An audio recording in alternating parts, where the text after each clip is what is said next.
ہارون رشید کے زمانے میں بہلول نامی ایک بزرگ گزرے ہیں۔ وہ مجذوب اور صاحب حال تھے۔ ہارون رشید ان کا بڑا احترام کرتا تھا۔ ہارون رشید کی بیوی زبیدہ خاتون بھی ایک نیک اور پارسا عورت تھی۔ اس نے اپنے محل میں 1000 ایسی خادمائیں رکھی ہوئی تھیں جو قرآن کی حافظہ اور قاریہ تھیں۔ چنانچہ اس کے محل سے 24 گھنٹے ان بچیوں کے قرآن پڑھنے کی آواز آ رہی ہوتی تھی۔ اس کا محل قرآن کا گلشن محسوس ہوتا تھا۔ ایک دن ہارون رشید اپنی بیوی کے ساتھ دریا کے کنارے ٹہل رہا تھا کہ ایک جگہ بہلول دانا کو بیٹھے دیکھا۔ اس نے کہا، السلام علیکم۔ بہلول دانا نے جواب میں کہا، وعلیکم السلام۔ ہارون رشید نے کہا، بہلول کیا کر رہے ہو؟ انہوں نے کہا کہ میں ریت کے گھر بنا رہا ہوں۔ پوچھا، کس کے لیے بنا رہے ہو؟ بہلول نے جواب دیا کہ جو آدمی اس کو خریدے گا میں اس کے لیے دعا کروں گا کہ اللہ رب العزت اس کے بدلے اس کو جنت میں گھر عطا فرما دے۔ بادشاہ نے پوچھا، بہلول اس گھر کی قیمت کیا ہے؟ انہوں نے کہا کہ 1 دینار۔ ہارون رشید نے سمجھا کہ یہ ایک دیوانے کی بڑھ ہے، لہذا وہ آگے چلا گیا۔ اس کے پیچھے زبیدہ خاتون آئیں۔ انہوں نے بہلول کو سلام کیا، پھر پوچھا، بہلول کیا کر رہے ہو؟ انہوں نے کہا کہ میں ریت کے گھر بنا رہا ہوں۔ اس نے پوچھا، کس کے لیے گھر بنا رہے ہو؟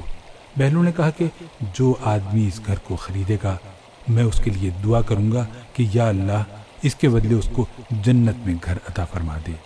اس نے پوچھا، بہلول اس گھر کی قیمت کیا ہے؟ بہلول نے کہا، 1 دینار۔ زبیدہ خاتون نے 1 دینار نکال کر اس کو دے دیا اور کہا کہ میرے لیے دعا کر دینا۔ وہ دعا کروا کر چلی گئی۔ رات کو جب ہارون الرشید سویا تو اس نے خواب میں جنت کے مناظر دیکھے۔ آبشاریں، مرغزاریں اور پھل پھول دیکھنے کے علاوہ بڑے اونچے اونچے خوبصورت محلات بھی دیکھے۔ ایک سرخ یاقوت کے بنے ہوئے محل پر اس نے زبیدہ کا نام لکھا ہوا دیکھا۔ ہارون رشید نے سوچا کہ میں دیکھوں تو صحیح، کیونکہ یہ میری بیوی کا گھر ہے۔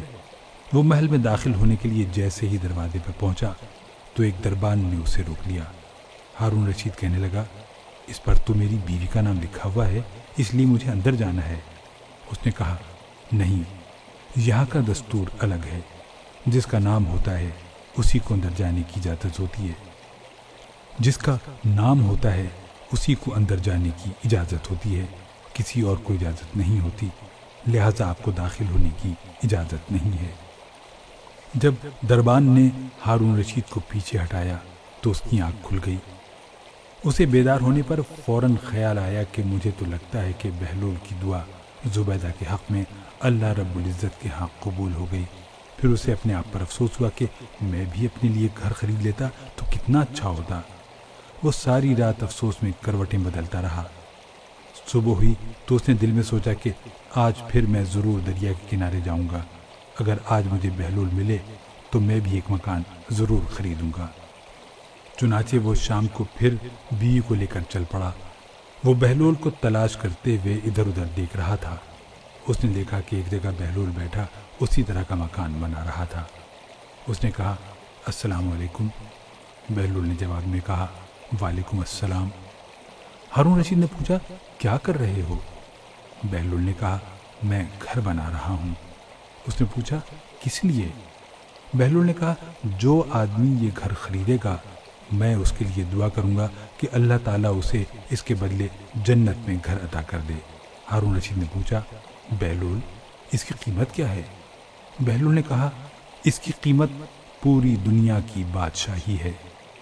ہارون رشید نے کہا، اتنی قیمت تو میں دے نہیں سکتا، کل تو 1 دینار کے بدلے دے رہے تھے اور آج پوری دنیا کی بادشاہی مانگتے ہو۔ بہلول نے کہا، بادشاہ سلامت، کل بن دیکھے معاملہ تھا اور آج دیکھا ہوا معاملہ ہے۔